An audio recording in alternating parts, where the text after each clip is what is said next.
Right now, above your head, there's a hole in your house you can't see. It's not in the roof tiles. It's not in a window. It's sitting quietly in your loft, and it's the reason your boiler works twice as hard as it needs to. Every winter, thousands of pounds worth of heat rises straight up through British ceilings and vanishes into the attic. And most homeowners never find out until they open a heating bill that makes them wince.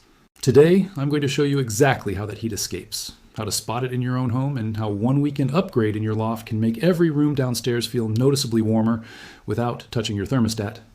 Heat rises. Every schoolchild learns that line, but very few people ever stop to ask what it actually means for their own house. It means that whatever isn't stopping that heat on its way up is costing you money every single hour of every single day, all winter long. In a typical UK home, a badly insulated loft can be responsible for around a quarter of all the heat you lose. Think about that for a moment. You could be paying full price to heat your living room, your bedroom, your kitchen, and a full quarter of that warmth just floats straight up through the ceiling and disappears through the roof space above.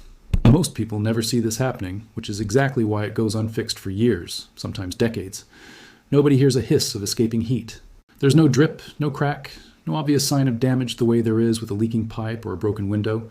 The loss is silent, it's slow, and it's incredibly easy to ignore because the room where it's actually happening, the loft, is the one room in the house that most of us visit maybe twice a year, usually just to shove the Christmas decorations back into a corner. So why does this happen in the first place? British homes, especially those built before the 1990s, were often insulated to a standard that made sense decades ago, when energy was cheap and building regulations were far less demanding. Many lofts still have old insulation from the original build, sometimes just 50 or 75 millimeters of loose material sitting between the joists. That might have felt adequate in 1975. It is nowhere near enough today. Even in homes where insulation was added later, it's often been disturbed. Boxes get shoved on top of it, flattening the material and destroying the pockets of trapped air that actually do the insulating work. Pipes get run through it. Cable installers push it aside and never put it back properly. Over the years, insulation that started out doing a reasonable job slowly degrades into something far less effective, and because nobody's checking, nobody notices. Here's the part that surprises most homeowners. This is one of the cheapest, fastest home improvements you can make, and yet it's one of the most overlooked. People will happily spend thousands on a new boiler, assuming that's the answer to a cold, expensive-to-heat home. And a new boiler can help. But if the heat the boiler produces is escaping through an under-insulated loft, you're essentially paying to heat the attic and from there, the sky above it. That's why this upgrade matters so much. It's not about buying a new appliance or ripping out walls. It's about stopping the heat you're already paying for from leaving the building in the first place. Before we talk about the fix, let's talk about how to actually assess what's going on above your ceiling, because the signs are there if you know where to look. Start with the depth test. Grab a torch and head up into the loft on a dry day. Look at the insulation lying between the joists, those horizontal timber beams running across the floor of the loft space. If you can still clearly see the tops of those joists poking up above the insulation, you've got a problem. Current UK recommendations call for insulation depth of around 270 millimeters for mineral wool. If what you're looking at is noticeably shallower than that, sitting at maybe 50 or 100 millimeters, you're losing far more heat than you need to. Look for flattened patches. Insulation works by trapping air, and trapped air is what actually slows heat transfer. The moment insulation gets compressed by a stored suitcase, an old ladder, a stack of boxes, it loses a huge amount of its effectiveness. Walk the loft, if it's safe to do so on boards, and look for areas where the material looks pressed down, patchy, or disturbed compared to the rest. Check for gaps around the edges. Insulation often gets pulled away from the eaves, the low points where the roof meets the walls, either because it was never installed properly there or because it's shifted over time. These edge gaps matter more than people think, because cold air sneaking in around the perimeter can undermine the insulation across the whole loft. Look downstairs too. Some of the clearest signs of a poorly insulated loft don't show up in the attic at all. They show up in daily life. Upstairs bedrooms that never quite warm up, no matter how long the heating's been on. Radiators that seem to be working overtime for very little reward. Condensation forming on upstairs windows on cold mornings because warm, moist air is struggling against cold surfaces. And, of course, the bill itself. A steady creep upward in your energy costs that doesn't line up with any change in how you're using your heating. In snow or heavy frost, check your roof from outside. This one's a genuinely useful trick. After a cold, frosty night, take a look at your roof and your neighbor's roofs. A well-insulated roof will hold a fairly even covering of frost or light snow because very little heat is escaping through it. A poorly insulated roof often shows patches where the frost melts away first, or thin, uneven patterns. A visual map of exactly where your heat is punching through. None of these checks require any special tools. A torch, a dry afternoon, and a bit of patience is all it takes to build a clear picture of whether your loft is doing its job. Now, let's get into how this actually gets fixed, because this is genuinely one of the more approachable jobs in home improvement. No specialist trade required for most standard lofts, just care and the right materials. Step 1. Safety first. Before anything else, sort out how you're going to move around the loft safely.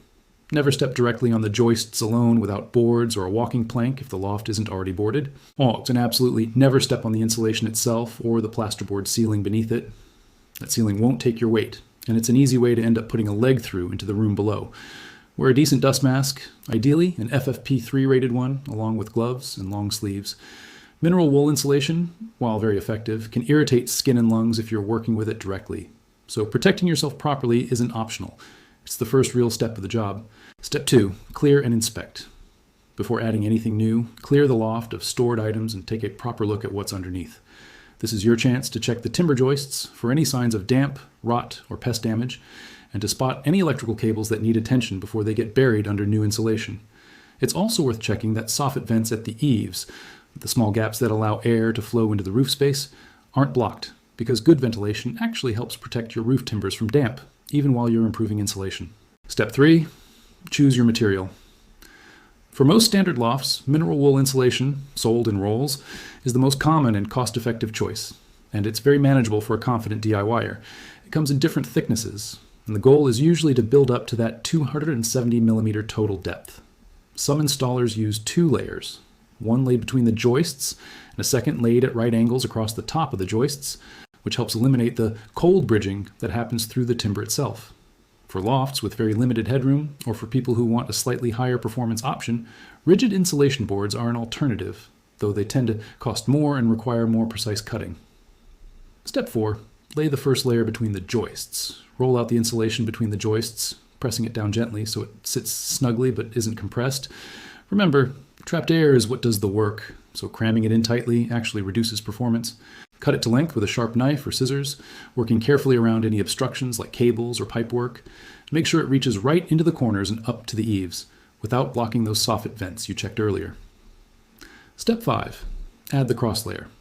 If you're going for full depth, lay a second roll running perpendicular to the first, directly over the top of the joists.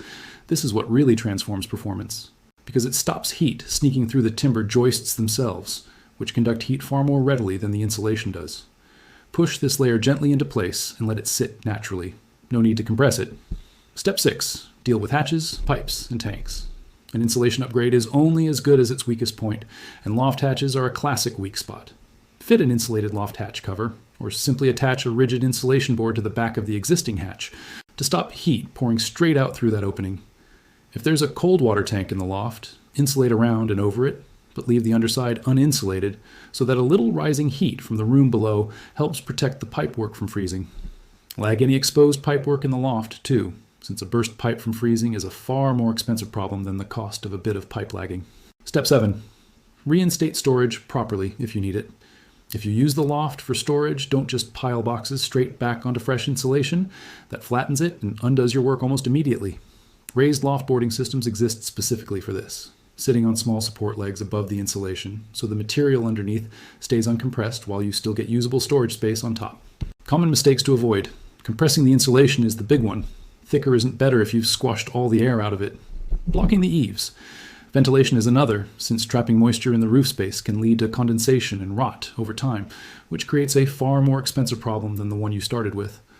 And skipping the loft hatch and pipe lagging is a mistake people make constantly, because it's easy to focus on the big open expanse of the loft floor and forget the smaller gaps that let heat slip out just as easily. A few things worth knowing before you start, or even if you've already got some insulation up there. Aim for the right depth, not just more. Current guidance points to around 270 millimeters for mineral wool. Going beyond that brings rapidly diminishing returns. You're better off making sure that depth is even and uncompressed across the whole loft than piling on far more than necessary in one corner. Don't ignore ventilation. It sounds counterintuitive to leave gaps on purpose in a job that's all about stopping air movement, but the small gap at the eaves matters. Roof timbers need airflow to stay dry, and blocking that off in the name of insulation can trade a heating bill problem for a much costlier damp and rot problem. Think about the loft hatch and any downlights. Recessed ceiling lights, common in newer kitchens and bathrooms, often need special fire-rated covers if insulation is going to be placed near them, since standard insulation piled directly against certain light fittings can be a fire risk. If your ceiling has downlights, it's worth checking the fitting type before insulating over that area. Weigh up DIY against professional installation. A straightforward loft with easy access, no damp issues, and no complicated pipework is very achievable as a weekend DIY project. Lofts with limited headroom, extensive existing damage, or knob and tube style old wiring are better handed to a professional, both for safety and because building regulations can apply to certain types of loft conversion or insulation work. Understand the payback. Loft insulation is consistently one of the fastest paying back home improvements available. Because the materials themselves are relatively inexpensive and the job doesn't require specialist tools, many homeowners see the cost of the upgrade recovered through lower energy bills well within a couple of heating seasons. And then it simply continues saving money year after year for as long as the insulation stays in good condition, which, if it's protected from compression and damp, can be decades. Picture the loft as it was: insulation thin, patchy in places, gaps around the eaves, heat leaking upward hour after hour without anyone noticing.